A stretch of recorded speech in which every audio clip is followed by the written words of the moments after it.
بس میں آنکھوں سے ضبط نہیں کر پا رہا تھا. حضرت مولانا طاری جمیل صاحب کا واقعہ ہے. ایک شخص آیا مجھ سے ملنے کے لیے, خواجہ سرا ہے. میں تو پہلی دفعہ زندگی میں کوئی خواجہ سرا مجھ سے ملا. میں سمجھا کہ پراپر آدمی ہے, اتنی بڑی اس کی داڑھی اور رنگ ماشاءاللہ بڑی مردانہ وجہ. لیکن جب بات چیت کا انداز ہوتا ہے تھوڑا سا, وہ ایٹیٹیوڈ سے اندازہ ہو گیا کہ یہ مکمل مرد نہیں ہے. تو اس نے مجھے خود بتا دیا میں خواجہ سرا ہوں. میں نے کہا بھائی ہم سے ملنے کے لیے کیسے آئے آپ, اتنی بڑی داڑھی آپ کی. اس نے اپنا جو واقعہ سنایا نا, میں 3 دفعہ وہ واقعہ سناتے ہوئے رویا ہوں. اور جب وہ سنا رہا تھا اس وقت میرے آنکھوں سے آنسو نکل رہے تھے. اس نے یہ ابھی بھی میرا بیان سنتا ہے وہ. اس نے واقعہ سنایا کہ میں جب پیدا ہوا تھا نا تو میں خواجہ سرا تھا. گھر میں ایسا بچہ پیدا ہو جائے والدین کی طرف سے عزت نہیں ملتی. جب 10-12 سال کا ہوا تو نہ بھائی مجھے عزت دے رہا ہے اور نہ میرا والد مجھے عزت دے رہا ہے. میں بھائی کے ساتھ کہتا ہوں مجھے باہر لے کے جاؤ تو وہ کہتے ہیں لوگ میرا مذاق اڑائیں گے تمہیں دیکھ کے. ظاہر ہے اس کی حرکتیں تھوڑی زنانہ لڑکیوں والی حرکتیں ہوتی ہیں. اور والد بھی کہیں محفلوں میں نہیں لے کے جا رہے, ایک مذاق اڑایا جاتا ہے. کہنے ایک دفعہ میں کہیں گزر رہا تھا تو یہ جو ہوتے ہیں نا خواجہ سراؤں کی پوری ایک جماعت تھی, انہوں نے مجھے پہچان لیا, دیکھا اتنا اچھا. اس وقت نہ اس کی داڑھی اور یعنی اس میں خواتین والی ہی علامتیں تھیں زیادہ. تو انہوں نے مجھے کہہ رہے اتنی عزت دی, کھانا کھلایا اور اپنے گرو کے پاس لے کر گئے. اور گرو نے کہا کہ تم ہمارے ایجنٹ بن جاؤ, ہم تمہیں پھر ڈانس ماس کروائیں گے, آدھے تمہارے آدھے ہمارے, جو بھی اس کا سیٹ. کہہ رہے مجھے پہلی دفعہ کہیں عزت ملی. تو لیکن میرے ابا کو پتہ چل گیا تو ابا نے لا کے طبیعت سے کوٹ دیا, ٹھیک ہے نا, کہ دوبارہ ان میں نہیں بیٹھنا.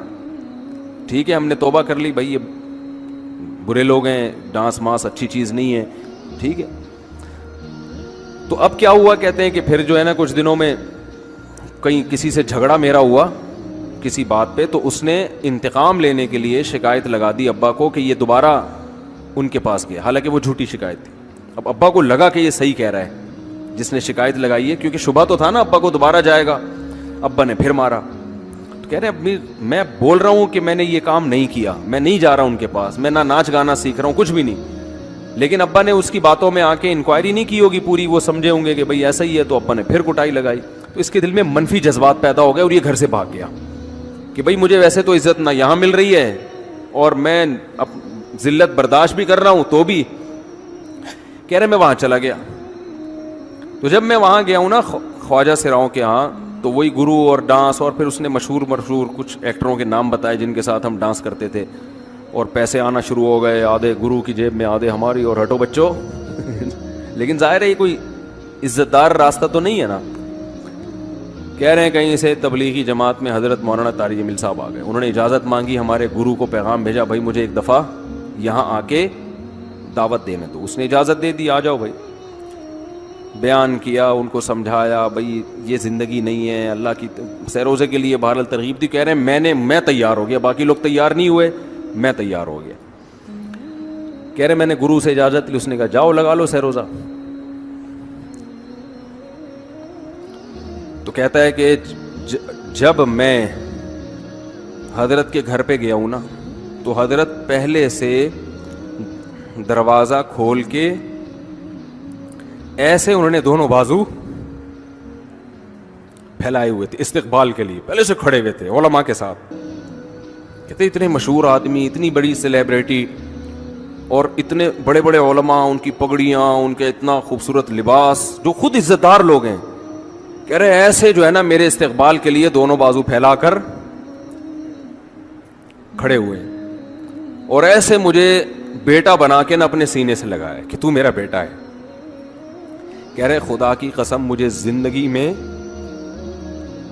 پہلی مرتبہ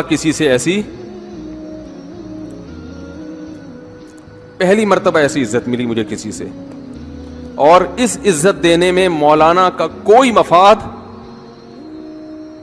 بولو بھائی, کچھ بھی, بلکہ ذلت ہو گئی نا. لوگ کہتے ہیں خواجہ سرا کو بیٹا بنایا ہوا ہے, اور اس وقت تو اس میں بیچارے میں کچھ زنانہ سی علامتیں بھی تھیں. تو خواجہ سرا کو کیا دے رہے ہیں, عزت دے رہے ہیں. کیا کسی تاجر پہ محنت کرو تو تھوڑا چندہ دے دے گا مدرسے, وہ ایسا ہی ہے نا. اور کسی افسر پہ محنت کرو تو تعلقات کیا ہو جائیں گے, جب وہ دین پر آئے گا تو اس سے کیا فائدہ. اس کو تو باپ ایسے ان لوگوں کو ریجیکٹ کر دیتے ہیں, بھائی اپنانے سے کہہ رہے مجھے یہ اپنا رہے ہیں, ایسے سینے سے لگایا انہوں نے, اور مجھے سہروزے کی جماعت میں اپنے ساتھ لے کر گئے, کھلاتے تھے, بڑا خیال رکھوایا میرا. کہہ رہے اس کے بعد پھر میں نے گرو سے اجازت لی, وہ گرو چھوڑتے تھوڑی, ان کو پیسے ویسے دیے, جان چھڑائی نا, وہ بھی غلامی کی طرح نکلنا پڑتا ہے, پیسے دیے پتہ نہیں کتنے لاکھ یا کتنے ہزار روپے, وہاں سے پھر نکل کے 4 مہینے اس میں بھی خیال کیا. تو پھر تبلیغ کے بزرگوں سے ملا, پھر انہوں نے پورا مجھے بتایا کہ بھائی تم یہ علاج کرو تاکہ تمہارے اندر یہ زنانہ علامتیں ختم ہو. تو وہ علاج کر رہا تھا ماشاءاللہ, اس انجیکشن لگے, انجیکشن میں ڈاکٹروں کی بھی مدد کروائی. یہ ایسی لگایا جاتا ہے. ایک اسٹائل ہے لالو کھیت کا, تھپڑ لگانے کے بعد سوچتا ہے آدمی کہ اس کا ری ایکشن کیا ہوگا. تو مشرک کیا کرتا ہے, الفاظ کے بکھیڑوں میں الجھاتا ہے. آپ یہ آج کل یہ منجن بہت بک رہا ہے, بہت زیادہ بک رہا ہے یہ منجن. وہی میں بار بار کہتا ہوں نا, فرقہ واریت کے خلاف. میں کس کے خلاف ہوں؟ فرقہ واریت کے خلاف. لوگ کہتے ہیں ویل ڈن, یہ بندہ ہے نہ حنفی ہے نہ شافی ہے نہ دیوبندی ہے نہ بریلوی ہے نہ شیعہ ہے نہ سنی ہے, واہ واہ. کام کیا ہو رہا ہے؟ نیا فرقہ لانچ. بجائے اتنے ساروں کو ختم کرنے کے ایک نیا مارکیٹ میں آ رہا ہے. لوگ کام نہیں دیکھ رہے, لوگ کیا دیکھ رہے ہیں؟ لیبل دیکھ رہے ہیں. تو بھائی ہم تو یہی چیخ چیخ کے تھک گئے, اللہ کے بندو لیبل مت دیکھو, کام دیکھو. دیکھو تبلیغ والے فرقہ واریت کے خلاف ہیں, کام سے پتہ چلتا ہے خلاف ہیں. تبلیغ والے یہ کر سکتے تھے, ایک رائمنڈ میں اجتماع کرتے, ہمارا کوئی فرقہ نہیں ہے, حنفی بھی غلط, شافی بھی غلط, مالکیہ بھی غلط, حنبلی بھی غلط, دیوبندی بھی بول لو نا یار غلط, بریلوی بھی غلط, شیعہ بھی غلط, سنی بھی غلط, اہل حدیث بھی غلط. حاجی عبد الوہاب صاحب رحمۃ اللہ سے پوچھتے حضرت صحیح کون ہے؟ صحیح صرف ہم, کیونکہ ہمارا کوئی فرقہ نہیں ہے. سمجھ میں نہیں آ رہی بات؟ پھر اس جماعت میں جب کوئی آتا, پھر حاجی عبد الوہاب صاحب کی قرآن و حدیث کی روشنی میں اپنی ایک نئی نماز آتی مارکیٹ میں. ٹھیک ہے نا, سمجھ رہے ہو؟ جو نہ حنفیوں سے میچ کر رہی ہوتی نہ شافیوں سے میچ کر رہی ہوتی. کچھ نئے مسائل آتے جو پوری امت سے الگ ہوتے, کیونکہ پوری امت تو گھاس کھا رہی تھی اب تک. آپ پھر قواریت کے خلاف. پھر جب کہتے حضرت یہ تو ابو حنیفہ بھی اس کے قائل نہیں ہے, آپ کوئی نیا مسئلہ مارکیٹ میں لے کر آئے ہیں, یہ تو اجماع امت کے خلاف ہے. وہ کہتے ہیں میں کسی کو نہیں مانتا, میں صرف قرآن کو اور حدیث کو مانتا ہوں, اور سہروزے کی جو جماعتیں میں نکالوں گا ان جماعتوں میں یہی سکھایا جائے گا کہ صرف قرآن حدیث, اور قرآن حدیث کا مطلب یہ ہوگا کہ باقی سارے کیا ہیں؟ غلط. قرآن حدیث کو تو سب مانتے ہیں, لیکن قرآن حدیث کو اس طرح سے ماننا کہ باقی سب کو کیا کر دینا, کہ باقی سب گھاس کھا رہے تھے, وہ تورات انجیل پر عمل کر رہے تھے, ہم کیا کر رہے ہیں؟ ہم ہیں جو قرآن و حدیث کو لے کر آئے ہیں. تو تبلیغی جماعت سے بڑا فرقہ پھر دنیا میں نہیں ہوتا. پھر حاجی عبد الوہاب صاحب سے جب اختلاف ہوتا کسی اور بزرگ کا, تو ایک فرقہ 2 فرقوں میں ڈیوائڈ. پھر کسی اور کا اختلاف ہوتا تو 4 فرقے, پھر 8. اب تک تبلیغی جماعت کے 48,000 فرقے بن چکے ہوتے. سب کا یہ دعویٰ ہوتا کہ ہمارا کوئی فرقہ نہیں ہے. کام فرقہ پرستی کا ہوتا, لیبل امت کے اتحاد کا لگتا. تبلیغ والوں نے کام کو فوکس کیا, لیبل کو فوکس نہیں کیا. نہیں آ رہی بات؟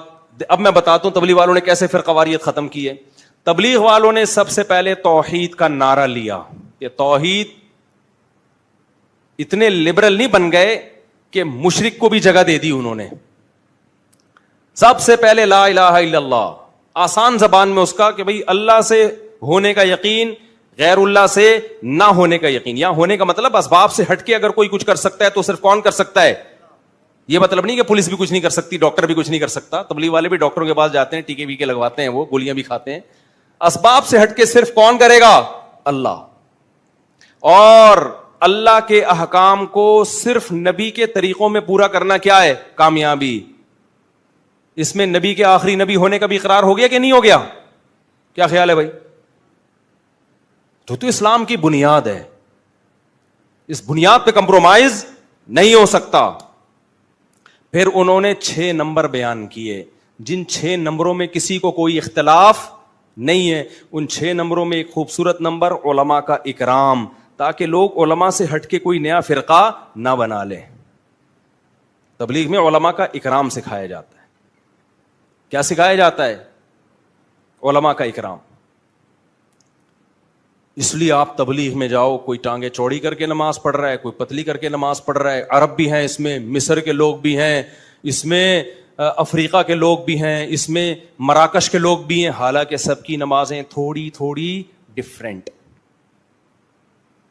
اور صحابہ میں بھی یہ نمازیں تھوڑی تھوڑی ڈفرینٹ تھیں. تو صحابہ میں فرقے تھے کیا فرقے؟ صحابہ میں رفع الیدین کرنے والے بھی, نہیں کرنے والے بھی, زور سے آمین والے بھی, آہستہ آمین والے بھی. تبلیغ نے اپنے عمل سے بتا دیا کہ جب صحابہ میں ڈفرینٹ قسم کی نمازیں ہو کے بھی ان کا ایک فرقہ ہو سکتا ہے, تو ان ڈفرینٹ نمازوں کو مناظروں کر کے ختم کرنے کی ضرورت نہیں ہے. اللہ اس امت میں اسی ڈفرینٹ قسم کی نمازوں کے ساتھ ہی اس امت کو متحد دیکھنا چاہتا ہے.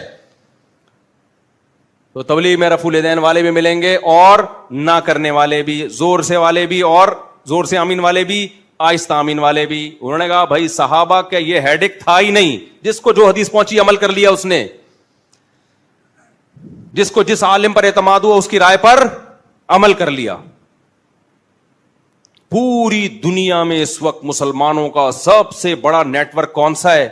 تبلیغی جماعت. توحید پر کمپرومائز نہیں, ختم نبوت پہ کمپرومائز نہیں کیا انہوں نے, کیونکہ اللہ سے ہونے کا یقین اور اللہ کے حکام کس کے طریقے پر؟ نبی. اس میں مرزا قادیانی کی جگہ نہیں ہے. باقی بھائی حدیث کی تشریحات میں اختلاف ہو سکتا ہے. آپ چاہتے ہو میں اپنی رفع الیدین والی نماز پوری امت پہ تھوپ دوں؟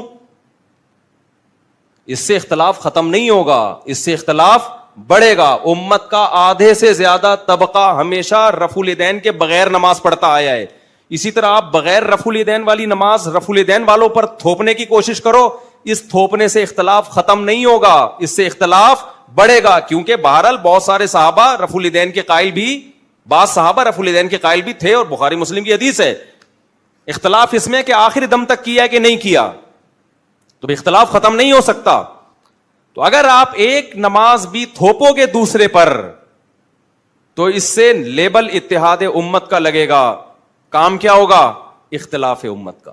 تو تبلیغ نے لیبل نہیں لگایا, تبلیغ والوں نے کیا کیا ہے؟ کام کر کے دکھایا ہے. اور آج بہت سارے اسکالر اتحاد کا لیبل لگا رہے ہیں, کام کر رہے ہیں امت کو توڑنے کا. اور جتنے نئے فرقے بنے ہیں نا, جنہوں نے چاروں مذاہب کو ختم کرنے کی کوشش کی ہے کہ بھئی حنفی, شافعی, مالکی, حنبلی, یہ چاروں غلط, ایک پہ آ جاؤ, ان کے 4 سے بھی زیادہ فرقے ہوئے ہیں.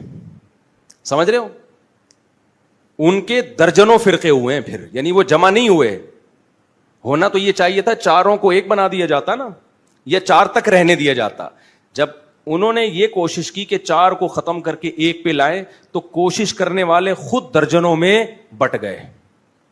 اب میں نام نہیں لینا چاہتا ان فرقوں کے کہ یہ فرقہ, وہ وہی پھر نفرتیں پھیلتی ہیں اور کچھ بھی حاصل نہیں ہوتا. ہیں, کھانا کھاتے ہیں, اسباب کی بالکل نفی کرتے ہیں, گھر بار کی پرواہ نہیں کرتے, سب چھوڑ کر صرف توکل پہ چل رہے ہوتے ہیں, اور قرآن اور مستند احادیث چھوڑ کر فضائل اعمال پڑھتے ہیں, جس میں متعدد ضعیف روایات ہیں, اور جو روایات اللہ کے راستے یعنی جہاد سے متعلق ہیں ان کو تبلیغی جماعت پر منطبق کرتے ہیں. براہ کرم ان اشکالات کا جواب دیجئے. معاذ صاحب کراچی سے. معاذ صاحب نے بہت سارے سوال کیے ہیں. پہلا سوال یہ کہ یہ لوگ مسجد میں قیام کرتے ہیں, مسجد میں سوتے ہیں. تو بھائی مسجد میں قیام کرنا بھی جائز ہے, مسجد میں سونا بھی جائز ہے. حضرت علی رضی اللہ تعالیٰ عنہ مسجد میں ہی تو آرام فرما رہے تھے جب رسول اللہ صلی اللہ علیہ وسلم ان کے پاس گئے, تو مسجد نبوی کی مٹی آپ کے رخسار مبارک پہ لگ گئی تھی, تو اسی پہ نبی صلی اللہ علیہ وسلم نے ابو تراب سے آپ کو خطاب کیا ہے, مٹی والے. حضرت عمر نے ساری زندگی کے لیے اپنی کنیت ابو تراب ہی کر دی. تو ہاں, صرف سونے کے لیے مسجد میں جانا, گپے مارنے کے لیے مسجد میں جانا, یہ ٹھیک نہیں ہے. تو تبلیغ والے گپے مارنے کے لیے تو نہیں جاتے نا, وہ تو دین کی تبلیغ کے لیے جاتے ہیں, تو جائز ہے.